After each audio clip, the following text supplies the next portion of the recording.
폴리가 읽어주는 오늘의 미국 뉴스.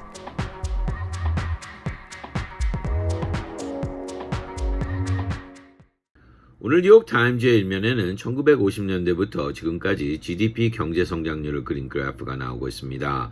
2020년 2분기 경제 성장률이 빨갛게 급락하고 있는 모습이 나오고 있는 그래프였는데요. 헤드라인으로는 Virus wipes out 5 years of economic growth 이라고 내놨습니다.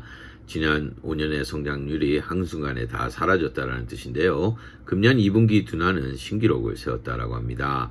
1930년대 대공황 시대보다도 더 추락한 것이라고 설명하고 있는데요. 9.5% 하락률은 1년으로 계산한다면 32.9% 떨어진 것이라고 합니다. 만일 지난 3월에 첫 스티뮬러스 패키지를 통과하지 않았다면 더욱 악화될 수도 있었다라는 분석도 내놓고 있는데요. 경제가 금년 회복될 것이라는 전망을 깨는 결과였다라고 합니다. 특히 제2차 감염률이 폭발하면서 경제는 한동안 더 악화되면 악화되지 나아지지는 않을 것이라는 전망도 함께 내놓고 있는데요. 코비드 감염을 잡지 못했기 때문이라고 했습니다.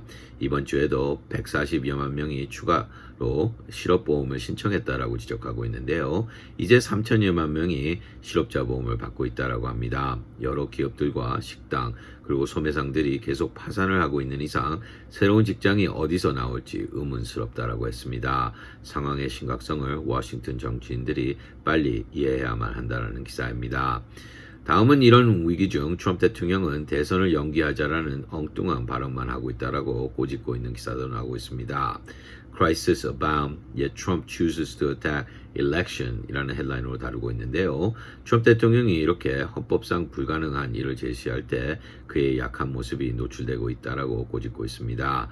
코비드 팬데믹과 맞서는 모습은 찾아볼 수 없고 스티뮬러스 패키지 협상에서도 아무런 지도력을 보여주지 않고 있다라고 하는 내용이었는데요. 공화당 상원의원들마저 곧바로 선거를 연장시키는 일은 있을 수 없는 일이라고 고개를 흔들기 시작했다라고 합니다.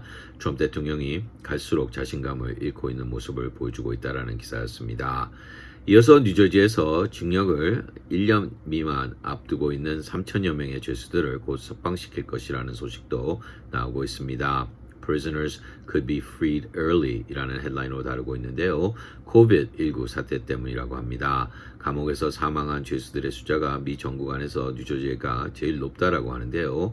미국 역사상 처음으로 이런 법안이 통과되었다라고 합니다. 뉴저지는 이미 700여 명을 4월 달에 석방시켰지만 이렇게 주정부에서 정식으로 법안을 만든 것은 이번이 처음이라는 기사였습니다. 마지막으로 벵글라데시에서 심한 홍수가 일어나 땅의 4분의 1이 침수되었다는 소식도 나오고 있습니다. Torrent of rain floods a fourth of Bangladesh 이라는 헤드라인으로 다루고 있는데요.